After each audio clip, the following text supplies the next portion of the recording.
ॾेई शहर वेझो ॻोठ हकीम चांडियो में तकरार दौरान जवाबदारनि जहिड़ो करे ॻोठाणे अब्दुल हमीद चांडियो खे सख़्तु ज़ख़्मी करे छॾियो। ज़ख़्मी खे वारसनि पारां पुलिस स्टेशन ॾेई आंदो वियो, जिते रिपोर्ट दाख़िल कराए खेसि इलाज लाइ लेटर जारी कयो वियो ऐं बाद में ॾेई अस्पताल मुंतक़िल कयो वियो आहे।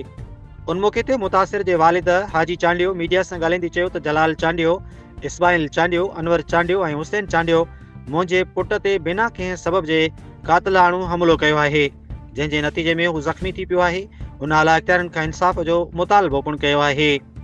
रिपोर्ट करे रहियो आहे अली ग़ुलाम खोसो, मरकज़ी media coordinator, team human rights Pakistan, social media centre Sindh.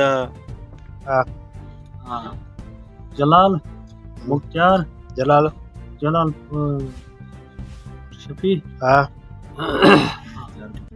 Mukhtar पुट इस्माइल सही इस्माइल बच गए। उन्होंने सीधा फायर कया असां ते। सही इन्हें छा गोलियूं लॻियूं नी हिन में शक है गोली जो हो फायरिंग थी है। हाँ फायरिंग थी है। ॻोठ कहिड़ो आहे तव्हांजो?